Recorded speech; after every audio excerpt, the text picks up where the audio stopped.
Welcome to F-Bomb Friday.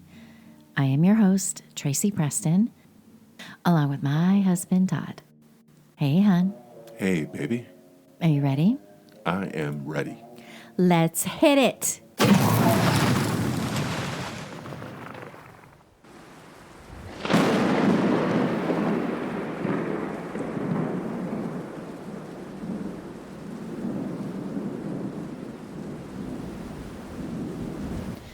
Today on F-Bomb Friday, we voyage out upon a grave and restless sea.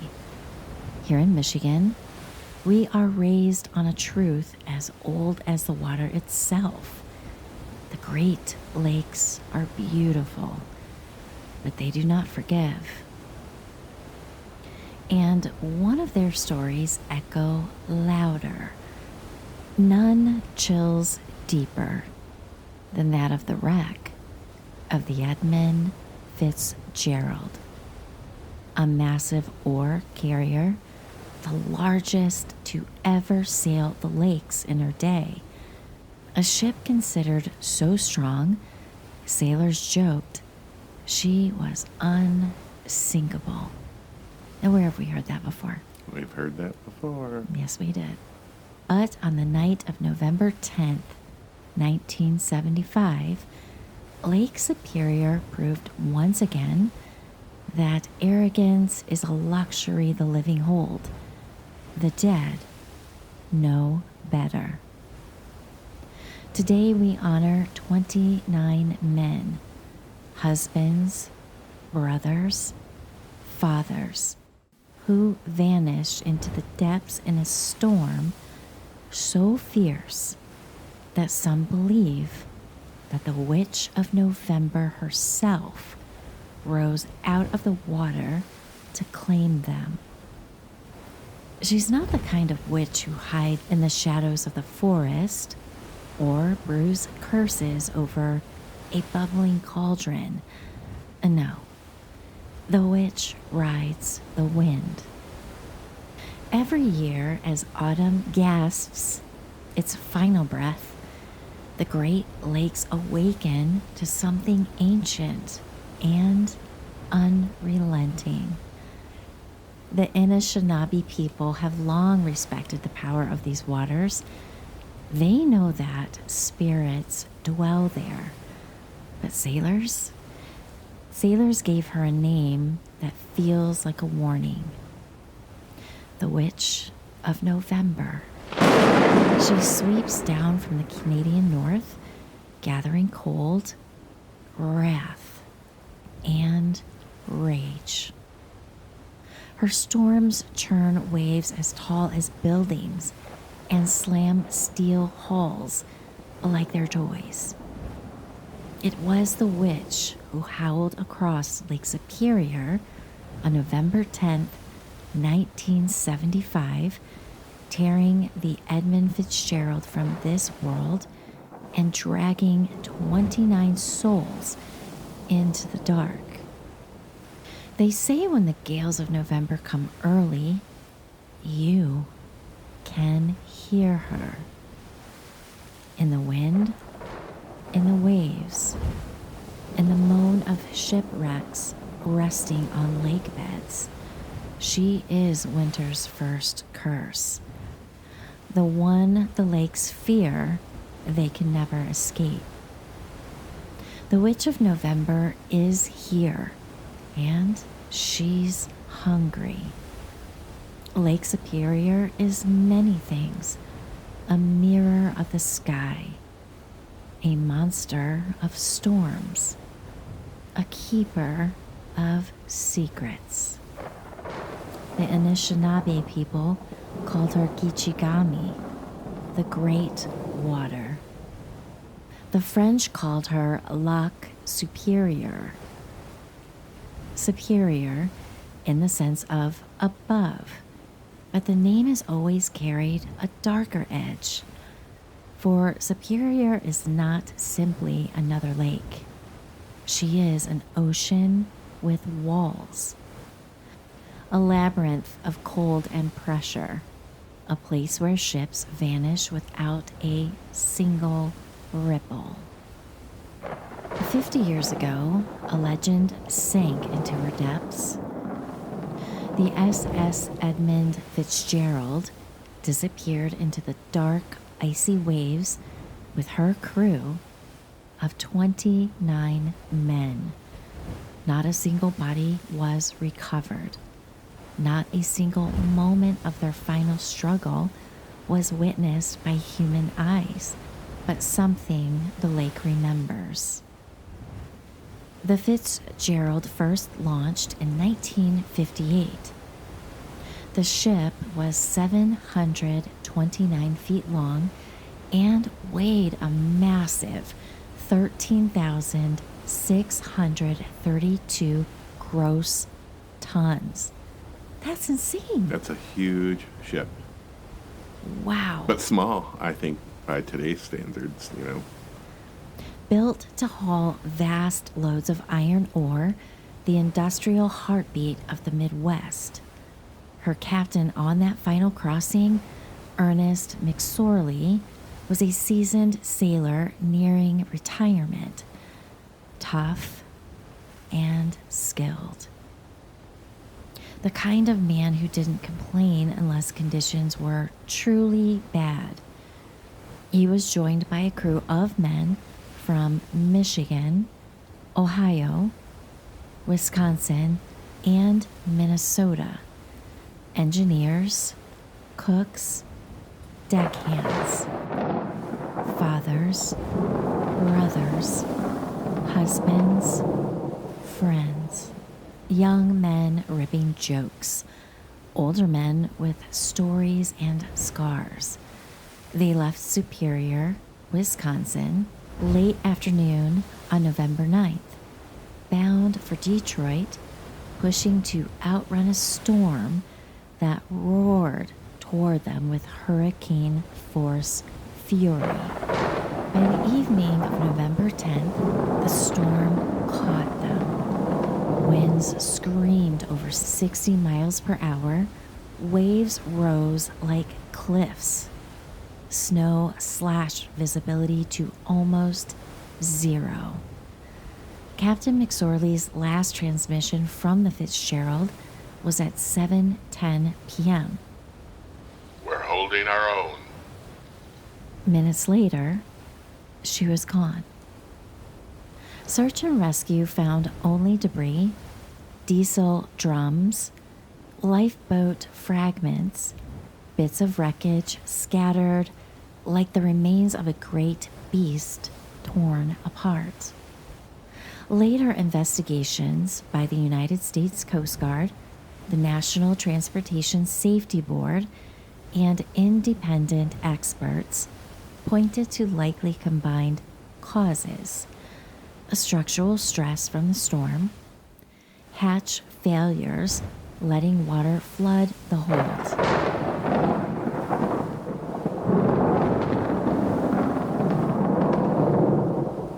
rogue waves, the infamous Three Sisters of Superior, possibly a shoal strike in the dark. The Navy's CURV-III submersible found the wreck in 530 feet of water, the bow upright and proud, as if still trying to continue its voyage. The stern twisted, capsized, shattered. These are the facts. But on these waters, facts rarely travel alone. Sailors throughout history have believed the lake speaks before it takes. The days leading to November 10th were filled with whispers. Some crew reportedly joked nervously about the Fitzgerald's reputation. A mariner in a nearby bar claimed he dreamt of a giant black wave swallowing lights in the dark.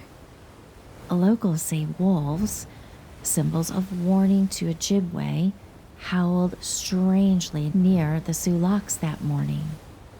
And even Captain McSorley, the most no-nonsense man aboard, told another captain that trip was, quote, One of the worst seas I've ever seen. was it just weather or an omen? The Fitzgerald vanished near Whitefish Bay, one of the most spiritual zones on lakes. Long before modern shipping, indigenous lore warned, the deeper the water, the stronger the spirits.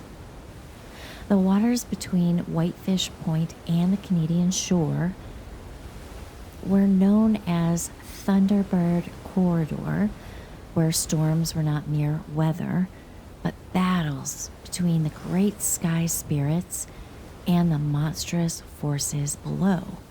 And below, dives have revealed deep black escarpments, underwater ridges, and yawning canyons that plunge into perpetual night.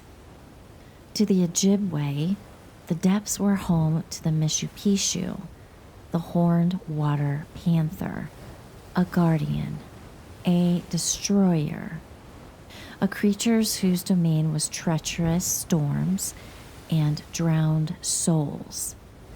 It punishes arrogance. It devours metal and hearts. And on that night, did it rise? In the weeks after the tragedy, strange reports surfaced. Coast Guard operators recorded a faint signal mimicking the Fitzgerald's call number long after her loss, followed by static that technicians said sounded like metal striking metal underwater. Fishermen near Whitefish Point swear they heard a long, low horn, identical to the Fitzgeralds, reverberate on calm nights. 2 freighter crews reported seeing a wavering greenish glow beneath the waves while crossing the wreck site. A soft pulse, like a distant ship still trying to find the surface. And divers on early expeditions told their stories quietly, often only after several drinks. Shapes moving in the dark water, gloves still filled by the memory of hands, a force, not physical, that said, "Leave us alone." The most chilling stories are firsthand. A wife awoke at the moment the Fitzgerald sank, sobbing, insisting her husband was knocking on the door, though he was hundreds of miles away at sea. A son of one sailor said he heard his father's voice whispering, "Don't wait up tonight." He found out the next morning. Several families of crew members described dreams of cold, dark water and boots walking down hallways right after the wreck. Coincidence? Grief? Or the spirits begging to be remembered? Every November 10th, those same families returned to Whitefish Point, and many say they still feel the presence, as if someone they love is waiting just beyond the fog. In 1995, a dive team, with family approval, recovered the ship's bell, a 200-pound bronze relic, the heartbeat of the vessel. When it was lifted into daylight, divers said the lake turned eerily calm. The bell now rests at the Great Lakes Shipwreck Museum. It is rung 29 times every November 10th, once for each man. Visitors report chills. Some hear whispers, Some swear they see water dripping from the bell even on dry days. Some turn around, convinced someone is standing behind them. But when they look, only silence, only cold, only memory. Modern mariners, hard-headed, skeptical workers, have told a story they rarely share in public on moonless nights in towering storm waves. A giant ship sometimes appears in the dark, running without radio, without signal, without sound. A silhouette, 729 feet long, a single white running light ahead, no crew visible, only wind. When pursued, the ship fades, like fog returning to water. They call it the Fitz, still trying to reach Whitefish Bay. One captain, hardened by decades on Superior, said, "She's out there, trying to finish the job." From tragedy came change. There are now stronger inspections, better storm reporting, improved safety regulations, and respectful protection of underwater graves. The men who died on the Edmund Fitzgerald ensured the safety of future crews, and that, even more than the mystery, is their legacy. Each name lives on. Each family carries a story. Each November, the lake holds its breath. Lake Superior doesn't forgive. She doesn't forget. Beneath her black waters, rusting hulls and silent bones keep their secrets. And the Witch of November keeps watch on every one of them. She is the cold breath creeping over the shoreline, the sudden roar of wind cutting across the deck, the crack and groan of water turning violent with no warning at all.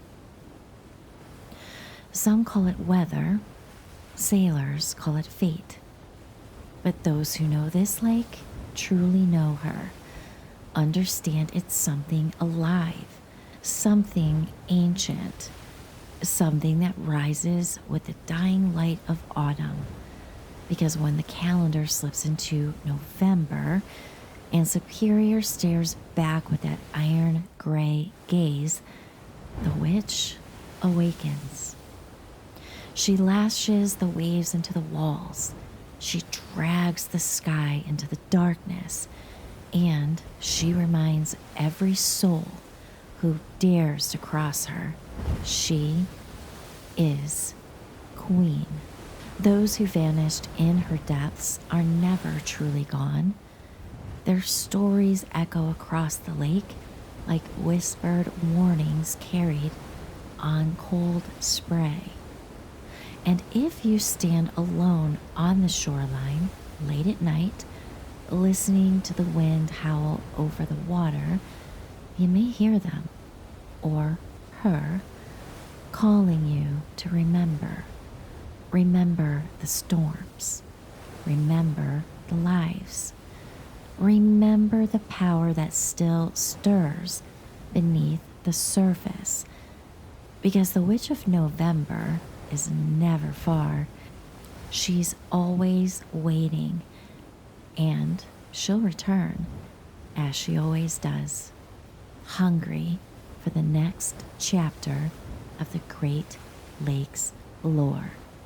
To the men who were lost, we honor your courage. We speak your names. We keep your memory alive. To the families, we are witnesses to your grief. Your stories matter. Your loved ones are never forgotten. And to Lake Superior, keeper of the dead, breath taker and secret holder, we listen.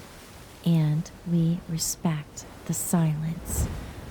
The lake, they say, never gives up her dead, but stories rise, and we in Michigan will always remember.